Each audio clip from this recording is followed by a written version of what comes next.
Happy Life of Batman. Part 2. The war on Gotham's crime was never meant to be won in a day, but Batman had made progress.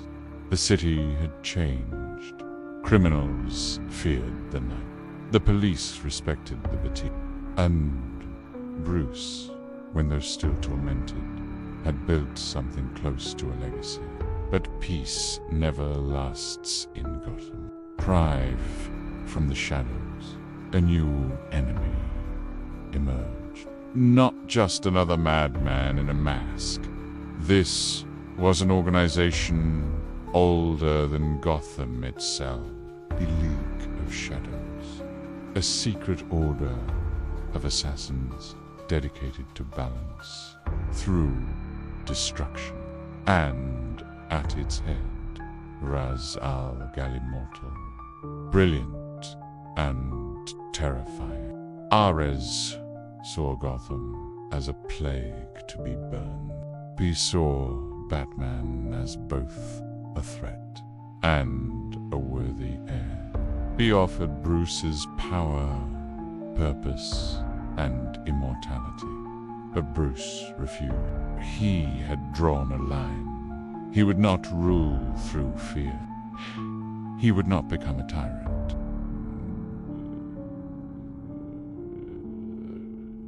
Their battles were legendary across continents, through fire and sword. Ra's al Ghul was not a villain.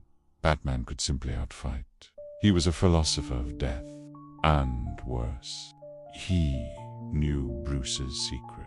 He knew the man behind the mask, and he had a daughter, Talia al Ghul, complicated, mysterious, torn between loyalty to her father and love for Bruce. Their relationship was brief, but it left something behind.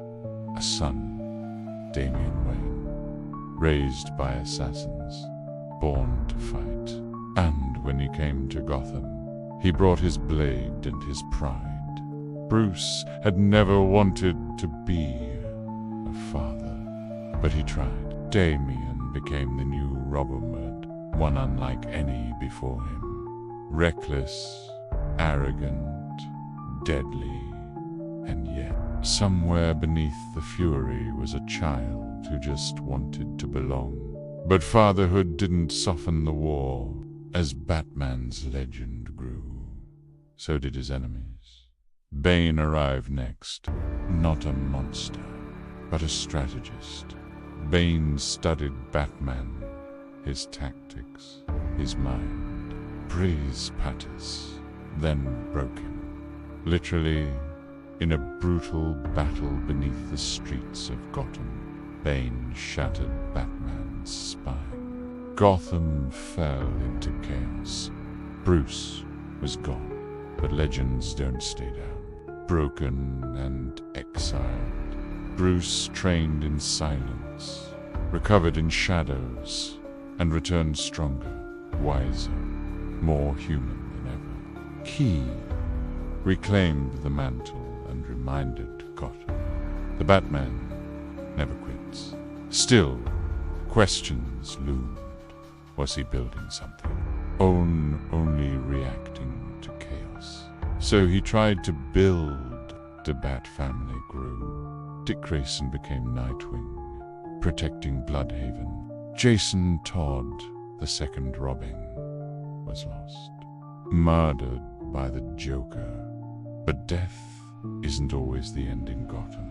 Jason returned broken by death, reborn as Red Hood, a vigilante who killed where Batman would not. Their reunion was filled with pain, regret, and brutal truth. Then came Tim Drake, the boy who figured out Bruce's identity and asked to become Robin Hood for revenge. But because Gotham needed balance, Tim was the strategist, the detective, the one who kept the mission alive when others lost their way. Barbara Gordon once Batgirl was paralyzed by the Joker in one of his darkest acts. But she rose again as Oracle, Gotham's eyes and ears in the digital world. Her strength proved that even in loss, purpose can thrive. Each ally brought strength, each carried part of the burden. But Bruce P. still bore the weight alone. And then the Joker struck again. This time, it wasn't chaos yet. It was a game, a message, a war. He kidnapped Commissioner Gordon. He brutalized Barbara. He tried to prove that one bad day could break anyone. But it didn't. Gordon stood tall. Barbara found power in her pain. And Batman didn't kill him. Even then, even after everything, Bruce held the line. Because if he crossed it and became a killer, the Joker would win. But the Joker wasn't Batman's only reflection.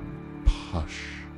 A childhood friend turned foe, returned with a bandaged face, and a plan to destroy Bruce's entire life. The Court of Owls, a hidden society that ruled Gotham from the shadows, revealed that even Bruce Wayne wasn't safe in his own city. And Deathstroke, the perfect assassin, proved that skill alone could challenge the Bat. Yet through every test, Batman stood firm. He wasn't a god. He wasn't invincible. He bled, he lost, he doubted. But he never stopped. And the city, it always called him back. Wayne Enterprises by day, the Cowl by night. Brewer, a dual life that tore at his soul but gave him purpose.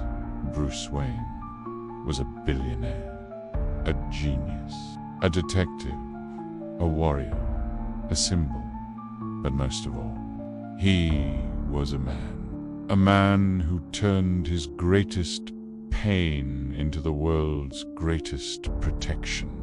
He didn't fight for glory. He fought so that no other child would cry out in an alley, the way he once did. And even when he disappeared, vanished into legend, thought, did Gotham still believed, the bat signal still lit the clouds. Because Batman is never just one man. He's an idea, a mantle, a legacy. But in the future, Gotham would face a new kind of terror.